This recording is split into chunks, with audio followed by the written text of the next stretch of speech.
Halo semuanya, langsung aja nih di pembahasan kita kali ini kita bakal bedah tuntas materi yang super menarik yaitu The Mirror Principle dan Law of Assumption. Kita bakal cari tahu kenapa sih kok tiba-tiba hidup terasa nabrak tembok dan jangan-jangan semua kemunduran itu sebenarnya bermula dari dalam diri kita sendiri. Yuk, kita mulai.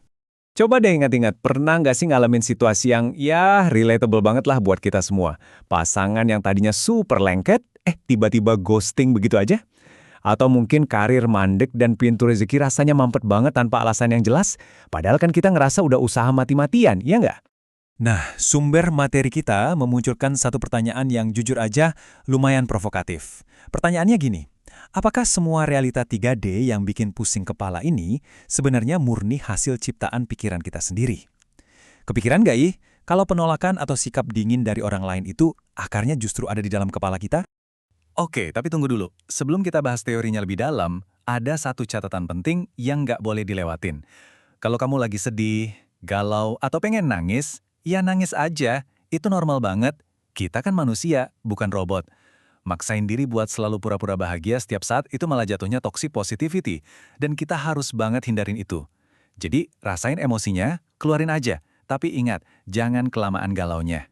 Sip, sekarang kita masuk ke konsep intinya. Buat kamu yang udah sering ngulek topik ini, pasti udah hafal luar kepala sama Law of Assumption dari Neville Goddard. Inti dari konsep ini tuh secara netral bilang kalau apapun dialog batin, pikiran atau keyakinan yang terus-terusan kamu ulang di alam bawah sadar, itu secara harfiah bakal diproyeksikan keluar ya di realita fisik kamu. Gitu cara mainnya.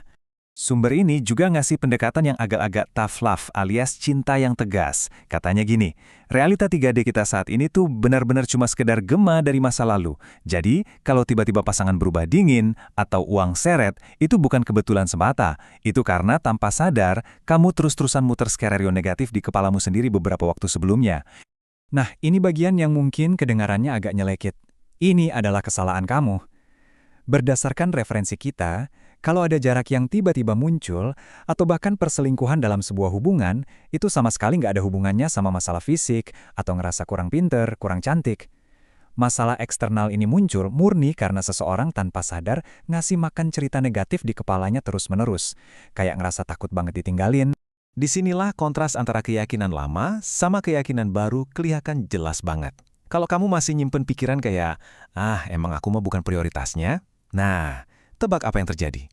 Kamu malah nyiptain realita penolakan itu sendiri. Pikiran-pikiran usang yang merusak ini harus secara aktif diputar balik jadi, aku ini sangat dicintai, dan aku pantas dapetin hal-hal baik. Terus, gimana dong cara benerinnya? Tenang, ada kerangka kerja yang jelas dan gampang banget buat dipraktekin. Pertama, tangkap basah pikiran negatif pas dia baru aja muncul. Kedua, tolak mentah-mentah. Secara sadar, gelengkan kepala kamu dan bilang, enggak, itu enggak benar. Dan yang ketiga, segera timpa pikiran itu pakai afirmasi positif. Jangan kasih celah sedetik pun buat skenario buruk itu dapetin momentum. Sebentar. Mungkin kamu mikir, waduh, aku kan udah terlanjur mikir negatif berbulan-bulan terakhir, hancur dong realitaku. Mengambil wawasan dari Dr. Joseph Murphy, kamu nggak perlu panik. Selama kamu bisa dengan cepat mencegat dan mengganti pikiran-pikiran lama itu di momen sekarang, detik ini juga, kamu otomatis udah mencabut kekuatan masa lalu itu untuk bermanifestasi di masa depan. Keren kan? Jadi, daripada ngeluh panjang lebar atau capek maksa orang lain buat berubah, mending ngelakuin cara yang jauh lebih powerful. Hajar terus pakai afirmasi internal baru secara agresif. Ucapin hal-hal yang emang benar-benar kamu mau. Misalnya, pasanganku tuh terobsesi banget sama aku.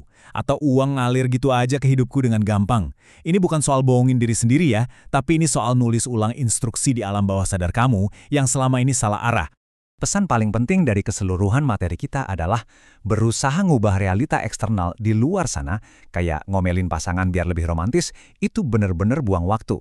Kenapa? Ya ibaratnya, bayangan di cermin gak bakal senyum kalau kamu gak senyum duluan. Kamu harus secara disiplin ngubah inner self kamu. Benerin dulu dialog di dalam kepalamu. Biar nempel, mari kita rangkum pergeseran paradigma inti nih. Ingat baik-baik, realitas saat ini tuh cuma gema. Dialog batin yang kamu ucapin tiap hari itu nyatanya bekerja layaknya sebuah doa. Terus-terusan ngeluh, cuma bakal ngeblok perbaikan dari dalam. Dan yang terpenting, kamu, memegang kekuatan absolut buat nulis ulang skenario hidup kamu, kapanpun kamu mau. Nah, sebagai penutup, coba deh luangin waktu sejenak. Pikirin satu masalah atau tantangan paling berat yang lagi kamu hadapin sekarang ini. Pertanyaannya, mungkinkah tanpa sadar kamu sendirilah yang selama ini nulis skenario untuk masalah itu di kepalamu? Coba renungin. Teruslah eksplorasi pikiran kamu, dan sampai jumpa di pembahasan menarik kita selanjutnya.